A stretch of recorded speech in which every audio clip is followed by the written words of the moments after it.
Señor nos enseñó es importante y relevante, yo me inclino a pensar que debemos mirar con mucho detenimiento estas palabras de Jesús, ya que literalmente estaba declarando sus últimas palabras.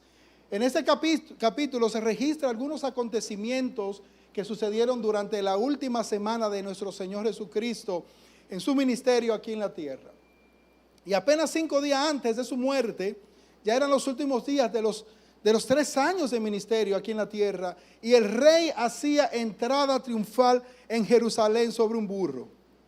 1 o 2 días después, mucho más cerca de su cita con el Calvario, Jesús en el templo enfrenta a los principales sacerdotes y ancianos del pueblo, quienes querían avergonzarlo, querían quitarlo del medio, querían que desapareciera.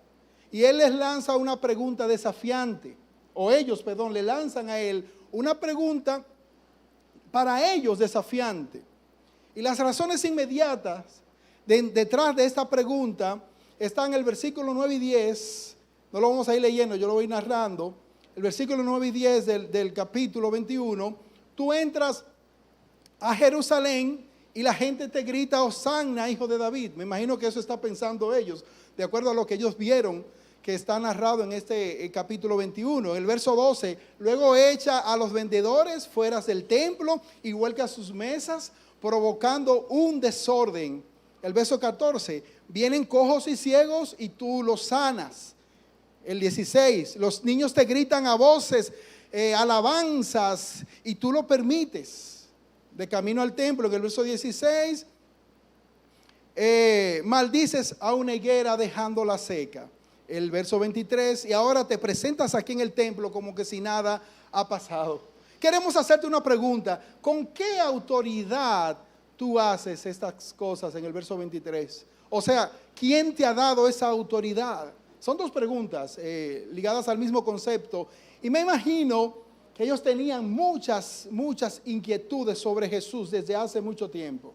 Me los imagino a ellos murmurando antes de acercarse a Jesús, y algo así como entre ellos diciendo, miran a este, quizás se considera un hombre muy poderoso, quizás se considera que es un profeta, pero tú no lo viste. ¿Cómo él recibía la alabanza que le daban? De nada se atreve a pensar que es el Mesías. Pero se acercaron y preguntaron, el verso 23, ¿quién eres? ¿Quién te envía? ¿Con qué autoridad haces estas cosas? Pero Jesús no responde directamente. Y en el verso 25 les hace un par de preguntas a ellos sobre Juan el Bautista, un poco para marearlos. Y en el 27 ellos responden que no sabían. Y ellos sabían algunas respuestas, solamente que prefirieron decir no sabía para no ser confundidos por estrategia psicológica que Jesús estaba utilizando con ellos. Bueno, si ustedes no quieren responderme, entonces yo tampoco les voy a responder. Y yo me imagino la mezcla de furia, impotencia, esa ira así contenida, también combinado con lo cauteloso que tenían que ser para no ganarse el desprecio del público, no perder su autoridad, para ser políticamente correcto. Jesús sabía todo esto, hermanos. ¿Cuáles eran sus intenciones? ¿Cuáles eran sus miedos? ¿Qué pasaba por la mente de ellos? Y el maestro retoma la conversación con otro tema, haciendo otra pregunta en el verso 28. Y con esta pregunta presenta una de las parábolas enseñadas, como dije anteriormente, en su última semana. La intención de esta pregunta que Jesús le hace no era complacer los caprichos de estos amiguitos inquisidores. No era hacerles quedar mal ni quedar bien, sino era revelar la verdad, la verdadera necesidad que había en el corazones de ellos.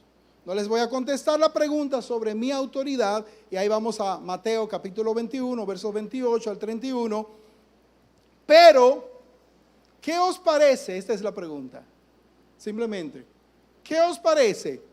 Un hombre tenía 2 hijos, y acercándose al primero le dijo, hijo, ve hoy a trabajar en mi viña. Respondiendo él dijo, no quiero, pero después arrepentido fue. Y acercándose al otro le dijo de la misma manera, y respondiendo él dijo, sí, Señor, voy, y no fue. ¿Cuál de los dos hizo la voluntad de su padre? Dijeron ellos, el primero. Jesús les dijo, de cierto os digo que los publicanos y las rameras van delante de vosotros al reino de Dios, porque vino a vosotros Juan en camino de justicia y no le creísteis, pero los discípulos y las rameras le creyeron, y vosotros viendo esto no os arrepentisteis después para creerlo. Estos dos hijos representan dos tipos de personas. Y podríamos decir que en el mundo, o que el mundo está dividido entre estos dos tipos de personas. Pero sea cual sea la condición del hombre, Dios es quien se acerca. ¿Cómo que dice el 28? Y acercándose al primero. Dios es quien toma la iniciativa, hermano. Todos estábamos perdidos, muertos en nuestros pecados y delitos, pero el Señor se acercó, como dice Juan, primera de Juan 4:10. En esto consiste el amor, en que nosotros, no en que nosotros hayamos amado a Dios, sino en que Él nos amó primero a nosotros y envió, y el Verbo se hizo carne y envió a su Hijo en propiciación por nuestros pecados. Ahora, ¿cómo se acerca a Dios? Dios atrae a los hombres a Cristo por medio del Espíritu Santo y utiliza el mensaje de su palabra para comunicar su llamado. Así lo explica Juan 6, 44 y 45. Ninguno puede venir a mí si el Padre que me envió no le trajere. Escrito está en los profetas, o sea, en la ley, en la palabra, y serán todos enseñados por Dios. Así que todo aquel que oyó al Padre y aprendió de él, viene a mí. La manera en que Dios se acerca es por medio, o es a través de su palabra explicada y revelada de diferentes maneras y a través de diferentes medios. Y dice, acercándose al primero le dijo, hijo, ve hoy a trabajar en mi viña. Dios se acerca y nos asigna una tarea, mis queridos hermanos. Él no solo se acercó, sino que se acercó y le dejó una tarea. Les pidió que trabajara en su viña. Y el llamado de Dios es a trabajar, mis hermanos. ¿Cómo es el llamado de Dios? No es un llamado para estar quietos. No es un llamado para venir a la iglesia, sentarse y luego ir a la casa, que pasen 7 días para luego volver a la iglesia, como denunció el pastor Moisés la semana pasada. Debemos entender lo que demanda ser un cristiano, porque muchas veces hemos entrado a ser parte del cuerpo del Señor, como corre alguien hacia un refugio para escapar de una tormenta, y una vez estando dentro se queda quieto solo contemplando la lluvia a través de la ventana, días, semanas, meses y años. Una viña, hermano, es un lugar de trabajo, y si Dios mencionó una viña, es con un propósito. Todos los que están en la viña deben estar ocupados en sus programas de actividades, en sus labores. Es que decimos que somos cristianos, pero muchos no dedicamos ni 15 minutos de la semana trabajando en la obra. No levanten tus manos, pero algunos de ustedes de esta semana se le fue en blanco. Hay muchos que no, pero yo sé que hay algunos que sí. Decimos que somos cristianos, pero no le dedicamos tiempo a la obra del Señor. Decimos que somos cristianos, sin embargo, muchas veces somos demasiado perezosos para visitar a alguien, para poner un ejemplo. Una de las cosas más necesarias en la obra del Señor. No debemos olvidar, y repito, que la viña del Señor es un lugar donde hay trabajo. Usted puede, oiga esto, usted puede estar acostado en una cama, puede estar postrado por alguna enfermedad, pero si su cerebro está funcionando bien y puede hablar o escribir, entonces todavía hay trabajo para ti en la viña del Señor. Dios, el Padre, llama a sus hijos, y este es el llamado: hijo, ve a trabajar. Así Dios llama a todos, hombres y mujeres, de manera imperativa. Ve a trabajar. No es por favor, si tú quieres, yo te sugiero. Es una orden, mis hermanos. Sean creyentes o no, Dios está buscando obreros para trabajar en su viña. Así lo dice Mateo 21. Porque el reino de los cielos es semejante a un hombre, padre de familia, que salió por la mañana a contratar obreros para su viña. Que salió por la mañana a contratar obreros para su viña. Y noten algo importante que se agrega a esto. Primero, Dios es quien se acerca. Cuando se acerca, nos asigna un trabajo. Ahora hay un factor tiempo. ¿Cuándo? ¿Para cuándo era ese trabajo? Y acercándose al primero le dijo: hijo, ve hoy a trabajar en mi viña. El trabajo tenía que ser hecho desde ese mismo día. Hermanos, es que el ayer ya se ha ido para siempre. Y el hoy es todo lo que tenemos. Es nuestra única oportunidad de servir. Mañana no sé qué traerá, como dice una canción. Y esto habla de lo que he venido diciendo desde hace un tiempo sobre el sentido de urgencia con el que debemos actuar. Quizá usted mismo habrá dicho en algún momento: bueno, el tiempo pasa rápido, tú cierras los ojos y lo abres y ya han pasado 5 años. No cierre los ojos, hermano, porque cuando lo abra le va a pasar 5 años. Preste atención, mis hermanos, el trabajo es hoy. Verso 29, respondiendo este hijo, dijo: no quiero, pero después arrepentido fue. Y acercándose al otro, le dijo de la misma manera, y respondiendo él, dijo: sí, Señor, voy, y no fue. Ambos hijos escucharon el mensaje de Juan el Bautista, que los llamó al arrepentimiento. En ese momento, cuando Jesús estaba pronunciando estas palabras, muchas de las prostitutas y de los publicanos estaban creyendo y se estaban arrepintiendo, se estaban convirtiendo al Señor. En cambio, los religiosos estaban resistiendo, estaban siendo hostiles a la obra de Dios. Los religiosos creían que eran tan buenos que no tenían nada de qué arrepentirse y que eran mucho mejor que la mayoría. Y esa fue la causa de su ruina y su perdición. Fíjense el drama en la famosa oración del fariseo en Lucas 18, el verso 11, que dice: el fariseo puesto en pie oraba consigo mismo de esta manera: Dios, te doy gracias porque no soy como los hombres, ladrones, injustos, adúlteros, ni aun como este publicano que está a mi lado aquí orando. Ayuno 2 veces a la semana, doy diezmos de todo lo que gano.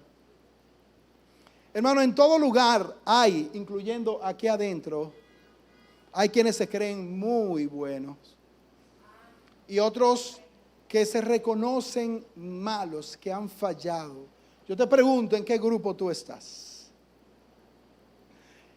Y dependiendo de la respuesta, de eso depende tu andar como cristiano. Estos 2 grupos de personas están en la iglesia también, hermanos, y pertenecen al cuerpo de Cristo. Personas a quienes Él ha llamado hijos por ser regenerados y adoptados, y ha recibido una herencia incorruptible. El padre se acercó a esos 2 hijos y les asignó un trabajo, y ninguno de los 2 hijos mostraron consideración legítima ni respeto a su padre, porque el primer hijo fue frontal, fue rebelde, respondió: no quiero. El segundo hijo pensaba igual que el primero, pero dijo: sí, Señor, yo voy. Actuó con hipocresía. No quería ir, pero prefirió decir que sí para luego no ir. Pero noten que la diferencia entre estos 2 hijos fue una sola, pero eso hizo la gran diferencia. La diferencia fue una condición del alma que se llama arrepentimiento. En el verso 29 el primer hijo reaccionó diciendo: no quiero, pero después arrepentido fue. Y podemos afirmar, hermanos, que el arrepentimiento es la base, es el punto inicial para ser la voluntad de Dios. Es la base y el punto inicial para hacer la voluntad de Dios. Nadie puede hacer la voluntad de Dios y cumplir con su propósito sin que antes se reconozca su condición, su bajeza, su pequeñez. Pregunta Jesús, ¿cuál hizo la voluntad del Padre? La respuesta es obvia, el verso 31. ¿Cuál de los dos hizo la voluntad de su Padre? Dijeron ellos, el primero. Jesús les dijo, de cierto os digo, que los publicanos y las rameras van delante de vosotros al reino de Dios. El primer hijo simboliza a los publicanos y pecadores, la gente tenida como inmoral, pagana, ladrona y corrupta de la sociedad, los que quizá tienen claro que son pecadores. Y el segundo hijo simboliza a los líderes religiosos, a los fariseos, a los saduceos, quienes siempre con sus palabras y apariencia emulaban servir a Dios, pero sus acciones eran contrarias. Buscaban su propia gloria, pero Cristo estaba allí estorbándoles, entorpeciendo sus planes y por lo tanto terminaron crucificándolo. Lo que ellos no sabían, hermanos, es que esa muerte era el plan de Dios para la humanidad y el mismo Dios estaba usándolo a ellos para su gloria y su honra. Alabado sea su nombre. El 32, porque vino a vosotros Juan en camino de justicia y no le creísteis, pero los publicanos y las rameras le creyeron y vosotros, viendo esto, nos arrepentisteis después para creerle. Repito, el primer hijo rechazó a su padre y dijo ásperamente, no quiero. No ofreció ni excusa ni razón, simplemente no iría. Sin embargo, luego las palabras del padre parece que trabajaron en su corazón, reflexionó e hizo un cambio trascendental en su vida, se arrepintió. Y el término griego para arrepentimiento es metaneo o metanoia, que significa un cambio de dirección o sentido. Repito, metanoeo o metanoia, que significa un cambio de dirección, un cambio de sentido. Y esta metanoia se da cuando se reconoce que hay una conducta o hay una condición no adecuada o pecaminosa y que llegó el momento de cambiarla. Metanoia es el resultado de la obra del Espíritu Santo en el corazón del humano para cambiar su dirección y traerlo y acercarlo cada día más hacia Dios. En unos, metanoia trabaja para salvación y en otros para que estando en Cristo puedan cada día escudriñar sus acciones y ver qué hay que corregir para caminar hacia un mayor compromiso y cumplimiento de su voluntad. ¿Cuál se arrepintió primero? ¿Cuándo se arrepintió el primero? No fue cuando sintió tristeza por haberse resistido.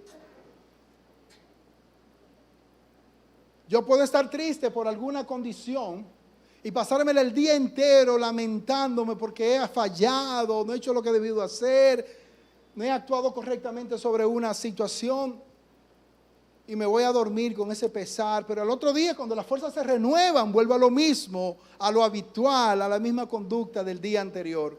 ¿Cuándo fue que se arrepintió el primero? Metanoia, cuando reconoció su actitud que estaba mal delante del Padre y actuó. Él se arrepintió cuando su manera de actuar tomó otro rumbo, cuando fue a trabajar a la viña de su padre. Y así tú y yo, hermanos, somos sus hijos. Pero pregunto de nuevo, ¿cuál tipo de hijo eres tú? Hermano, es que las palabras, por amables o bonitas que parezcan, no reemplazan a los hechos.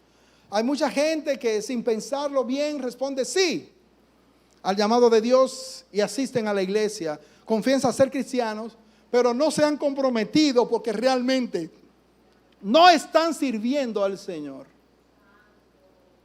No están sirviendo al Señor. Las personas así están representados por el segundo hijo que dijo sí, pero hizo lo contrario o no hizo nada. Quizás se fue a otro lugar, o quizás fue a la viña a contemplar a otros trabajando, pero no hizo lo que su padre esperaba. Pero, pastor, ¿estás hablando de obras? Cuando en la Biblia dice que no somos salvos por obras, sino por fe. ¿Qué valor, qué tanto valor tienen las obras?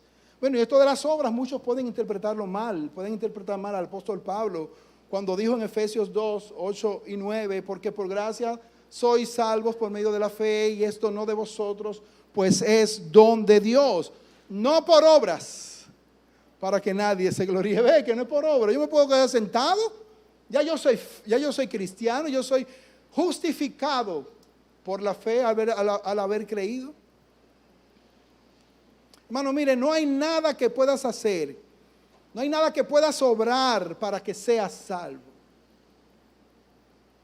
La salvación no es un premio, es un regalo. La salvación no es una recompensa, es un regalo. Pero Dios te llamó a salvación para que abundes en buenas obras. ¿Entiende la implicación, mis hermanos?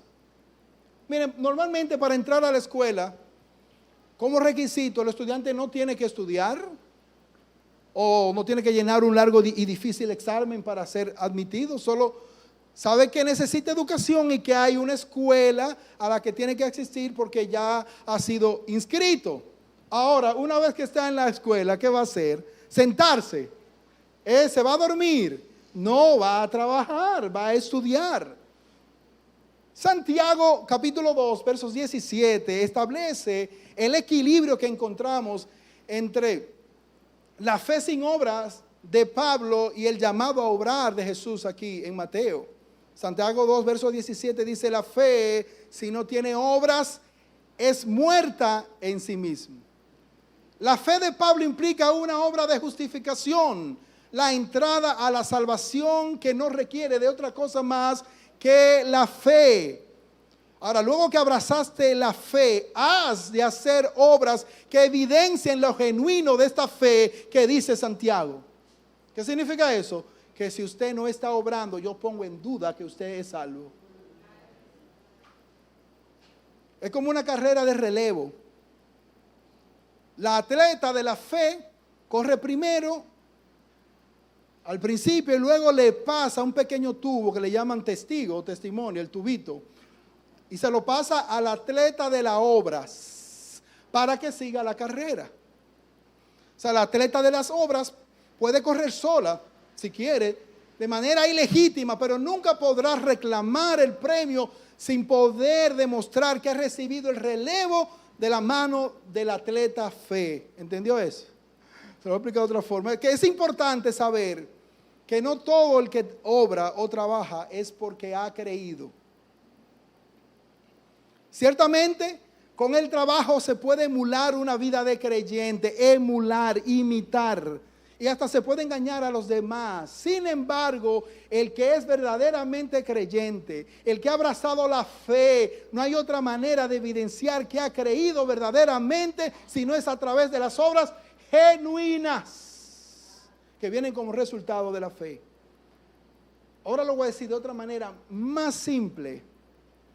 No todo el que trabaja es creyente, pero todo el creyente tiene que trabajar. ¿Ya lo entendió? Hace rato yo sé que usted lo entendió, mi hermano. Volviendo al hijo 1. Muchos oyen el mensaje, saben que están perdidos, que están cansados de la vida, que llevan una vida de desorden quizás o de espalda a Dios por mucho tiempo y le han dicho no al Señor una y otra vez. Pero luego surge un cambio en sus mentes, en su corazón, dejan su vida de pecado, cambian de rumbo, se arrepienten y vienen a trabajar a la viña del Padre. Es posible que por un tiempo se resistan a la palabra, se resistan al llamado de Dios, pero un día son impactados y transformados y los demás dicen, wow, no lo puedo creer. Hay muchos testimonios así que yo sé que usted ha escuchado. Por ejemplo, en el Ministerio de Recuperación de Ciudades de Refugio hay casos que se han dado que son maravillosos, como gente por muchos años le dio la espalda a Dios, cayeron en vicios, en drogas y un día fueron rescatados por el Señor y están trabajando, siendo útiles, promoviendo el reino, siendo productivos para Dios. No solo debemos destacar a aquellos que fuera o dentro de la iglesia no viven una vida ejemplar, que tienen actitudes y comportamientos que son reprobados, así como los publicanos y las rameras. ¿Y qué de aquellos que no beben? ¿Qué de aquellos que no fuman? Que no roban, que no le hacen mal yo no le hago mal a nadie? Entonces dicen que no tienen que venir a los pies de Cristo porque son muy buenos. ¿Y qué de aquellos que están en la iglesia y se creen tan buenos que se les ve la cara de santidad, pero con la necesidad de que los demás sepan y reconozcan que han hecho cosas? Como si no bastara con que Dios ya registró en el banco de los tesoros lo que esa persona hizo para recompensarlo algún día. Pero por querer llenar los ojos, por querer que los demás los admiren y les reconozcan, ya con eso tienen su recompensa, perdiendo lo más por lo menos. ¿Qué cosa tuvieron en común los dos hijos? Que en algún momento actuaron contrario a Dios. Tú puedes estar trabajando para Dios, inclusive haciendo lo que sabes que Dios te ha mandado hacer, pero te quedas con el brillo para ti. O sea, con eso ya dañaste el asunto. Ya eso deja de ser de Dios, porque no está cumpliendo con el máximo propósito, que es llevar la gloria de vida a su nombre. ¿Qué cosas fueron diferentes en los dos hijos? Que uno se arrepintió y el otro no. El llamado es una invitación, hermanos, al arrepentimiento. Y para que la persona sea salva es necesario reconocer su condición y decir: cambia mi rumbo, Señor. Ya sea para salvación o ya sea estando en los caminos del Señor para corregirse con su conducta. Yo no sé si aquí hay alguno que no sea cristiano. Alguno que no sea cristiano. Puede ser que haya uno, y déjame decirte que Dios te está llamando a pertenecer a su viña. Hace mucho, eso no es de ahora. Y quizás todas las veces te has resistido. Siempre le has dicho que no. Pero hoy es el día de decirle que sí al Señor de manera genuina. Hoy es el día en que debes arrepentirte de la vida que has llevado. Quizás no eres una prostituta. O quizás no eres un despreciado por la sociedad. Quizás te consideras mejor que los demás, o quizás te consideras peor. Pero tienes que entender cuál es tu condición sin Cristo y reconocer que debes cambiar hoy la forma en que has estado viviendo. Y hay muchas razones, hermanos, por las que nos arrepentimos. Pero cuando vienes arrepentido de corazón, cuando Dios se acerca a través del Espíritu Santo, te está atrayendo a Él y te está llamando, en ese momento es mejor que digas que sí, del alma, con sinceridad.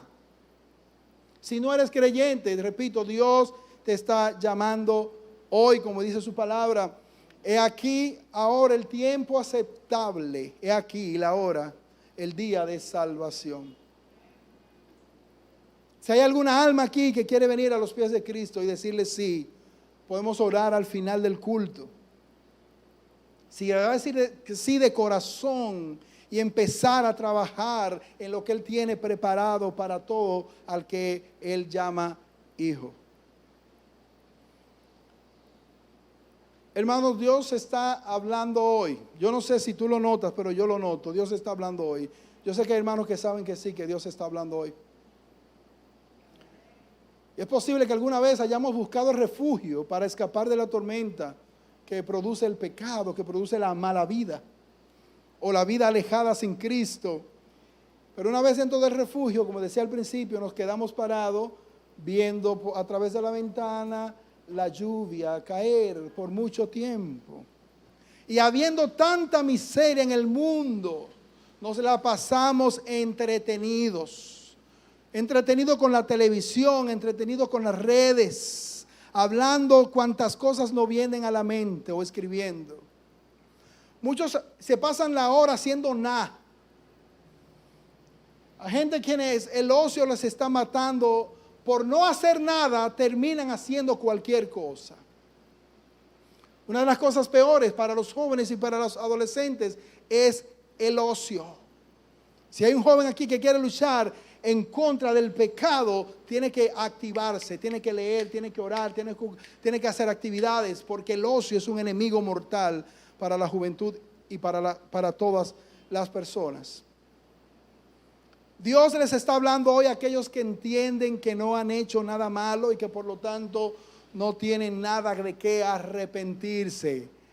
Eso es mentira del diablo. Todos tenemos que arrepentirnos, mis hermanos. Todos tenemos que arrepentirnos si no fuéramos perfectos. Por eso cada día debemos ponernos de rodillas delante del Señor y pedir perdón porque fallamos. Que fueron llamados a ser los dos hijos a trabajar en la viña. Para cerrar ya diré estas palabras. Para trabajar en la viña del Padre. Y Dios nos está llamando, hermanos, a trabajar. Cuando Dios creó a Adán, ¿qué fue lo primero que le dijo que hiciera? Bueno, que trabajara. Le dijo, esto es lo mío, esto es lo mío. Yo quiero que trabajes en mi obra. Pero por su desobediencia terminó fuera del jardín, del lugar donde él era perfectamente útil junto con su esposa. Así que la viña, la obra del Señor en el día de hoy representa a todos los ministerios, todas las actividades que se hacen a favor de la expansión del reino. Representa todas las necesidades que tiene la iglesia. Necesidades las que todos juntos podemos cubrir con nuestros recursos económicos, con nuestro tiempo, con nuestros talentos, con nuestras capacidades, con nuestra oración. Y hay hermanos que no tienen tiempo para nada, y eso yo lo dije la otra vez. Y en su agenda no hay espacio para hacer nada relacionado con la obra. Si este es tu caso, yo te pido que tú veas estas palabras con amor, ¿verdad? Porque Dios lo que está llamando es que seamos cada día más parecidos a Él. Y muchos que trabajan tanto para sentirse bien en su condición, ellos apoyan económicamente, traen dinero como si fuera que pueden comprar su conciencia, pueden acallar su conciencia con eso. Algunos también dicen, yo oro, yo no puedo trabajar, pero estoy orando. Y qué bien que hacemos esto, qué bien que traemos recursos económicos, qué bueno que oramos, hermano, pero eso no es suficiente. Eso mismo hacen muchos padres con sus hijos, no tienen tiempo para hacer una cosa con ellos juntos y compensan con regalos caros, eso no es suficiente. Que este no sea la motivación tuya al dar. Está bien que des tu dinero. Por favor, sigue haciéndolo. Y si puedes dar un poquito más, amén. Eso está bueno para apoyar la obra. Está bien que ores por los hermanos, por la iglesia. Por favor, sigue haciéndolo. Y si puede orar un poquito más, sería maravilloso, mis hermanos. Pero hay dos cosas. Una es que tienes que revisar la intención que tienes cuando le das al Señor. ¿Saben por qué? Porque Dios, esto es lo segundo, Dios espera más de ti. Él quiere que tú trabajes. La oración es parte del trabajo, decía, dar es parte del trabajo, pero Dios quiere más de ti. Hay que disponer de tiempo para involucrarse en la obra, en las obras que el mismo Dios preparó de antemano para que anduviésemos en ella. No lo digo yo, lo dice Efesios 2:10, porque somos hechuras suyas, o sea, Él nos creó y fuimos creados en Cristo Jesús para buenas obras, las cuales Dios preparó de antemano para que anduviésemos en ellas. Hay que disponer de nuestro tiempo, hermano, para involucrarnos en las diferentes áreas y tareas de la iglesia. En el trabajo de la iglesia hay tantas y tantas necesidades importantes que se dejan en el aire porque no hay suficientes hermanos involucrados. Y quiero que hagas este ejercicio en este momento. Piensa y haz el cálculo del tiempo que dedicas a cosas innecesarias al día.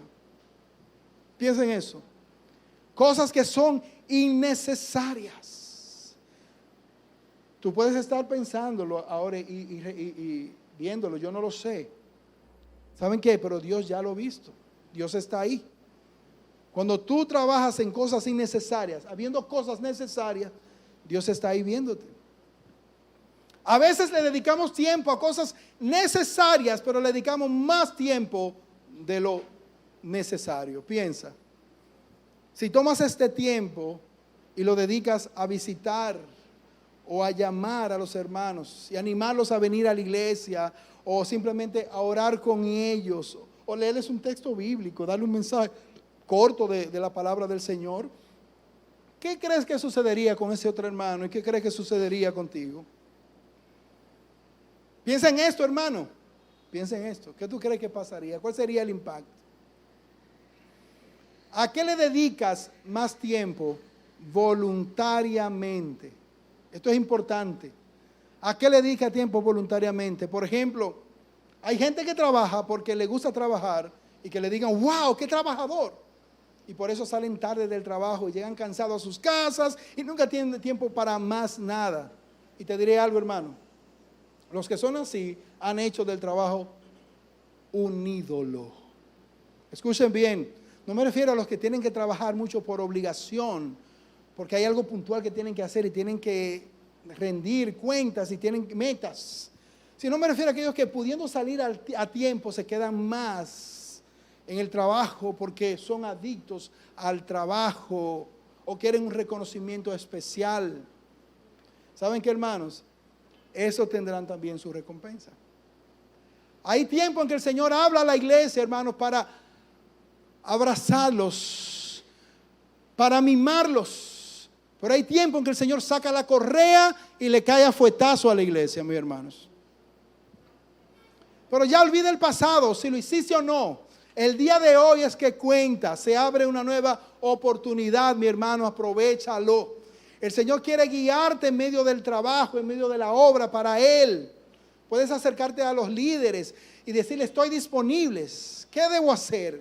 Dile que está dispuesto a involucrarte en lo que sea. Hermano, no te he ido a ver,